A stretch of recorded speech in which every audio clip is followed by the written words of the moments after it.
ফিলিস্তিনের পক্ষে প্রতিবাদ সহ একাধিক কারণে স্বাস্থ্যের মুখে মিশরের কোচ।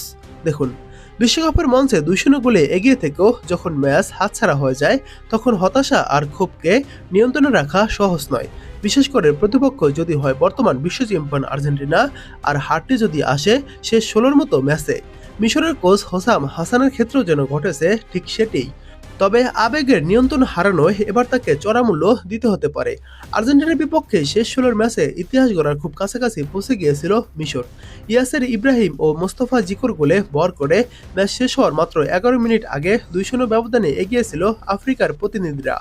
বিশ্ব চ্যাম্পিয়নদের বিদায়ঘণ্টা যেন তখন কেবল সময়ের অপেক্ষা। কিন্তু ফুটবল কখনো কখনো অবিশ্বাস্য গল্প লিখে। আটলান্টার সেই রাতে মাত্র 14 মিনিটের ব্যবধানে বদলে যায় পুরো দৃশ্যপট। ক্রিস্টিয়ান রোমেরো, লিওনেল মেসি ও অ্যানজো ফার্নান্দেজের গোলে 3-2 গোলের ব্যবধানে জয় ছিনিয়ে নেয় আর্জেন্টিনা। নিশ্চিত বিদায়ের মুখ থেকে ফিরে এসে কোয়ার্টার ফাইনালে জায়গা করে নেয় লিওনেল স্ক্যালোনির দল। তবে রেফারি এই ম্যাচে বিশেষ সুবিধা দিয়েছে আর্জেন্টিনাকে। ম্যাচের ফল বদলে দেওয়ার পাশাপাশি বিতর্কও কম ছিল না।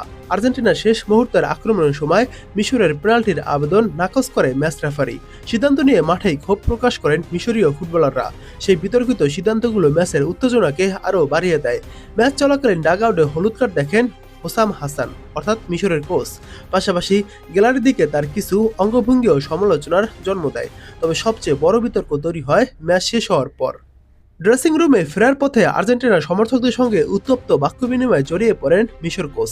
সামাজিক যোগাযোগ মাধ্যমে ছড়িয়ে পড়া ভিডিওতে দেখা যায় পরিস্থিতি উত্তপ্ত হয়ে উঠলে তিনি গ্যালারির দিকে থুতু ছিটান বলে অভিযোগ উঠেছে। ঘটনাটি আন্তর্জাতিক ফুটবলে গুরুতর অপরাধ হিসেবে বিবেচিত হতে পারে। ফিফার শৃঙ্খলা বিধি অনুযায়ী কারো দিকে থুতু ছিটানো শারীরিক আক্রমণের পর্যায়ে পড়ে। একই ধরনের অপরাধের মধ্যে আঘাত, লাথি, কামড় বা ঘুষিও অন্তর্ভুক্ত। এমন অপরাধের জন্য ন্যূনতম 3 ম্যাচের নিষেধাজ্ঞা কিংবা নির্দিষ্ট সময়ের জন্য বহিষ্কারের বিধান রয়েছে। ঘটনার পেছনে রাজনৈতিক প্রেক্ষাপটও আলোচনায় এসেছে। ফিলিস্তিন ইস্যুতে দীর্ঘদিন ধরে সোচ্চার হোসাম হাসান। চলতি বিশ্বকাপে বিভিন্ন সময়ে তিনি এ বিষয়ে বক্তব্য দিয়েছেন। ম্যাচ পরবর্তী উত্তেজনার মধ্যে তার সামনে আর্জেন্টিনার কিছু সমর্থক ইসরায়েলের পতাকা প্রদর্শন করলে তিনি আরও ক্ষুব্ধ হয়ে ওঠেন বলে দাবি করা হচ্ছে। সংবাদ সম্মেলনেও এই প্রসঙ্গে ওঠে। তাকে প্রশ্ন করা হয়েছিল ফিলিস্তিন নিয়ে তার অবস্থানের কারণে রেফারিংয়ে মিশর ক্ষতিগ্রস্ত হয়েছে কিনা। জবাবে সরাসরি সেই বিতর্ক না গিয়ে মানবিক দিকটি সামনে আনেন মিশর কোচ। তিনি বলেন, আমি এই বিষয়ে কোনো কথা বলতে চাই না। আমরা একটি মানবিক বিষয় নিয়ে কথা বলছিলাম, যে মানুষটি তার দৃষ্টিশক্তি হারিয়েছে কিংবা যার হাত কেটে ফেলা হয়েছে, তাদের কষ্ট কি কেউ অনুভব করে? আমি চাই ফুটবল যেন মানবতার বার্তা ছড়িয়ে দিতে সাহায্য করে।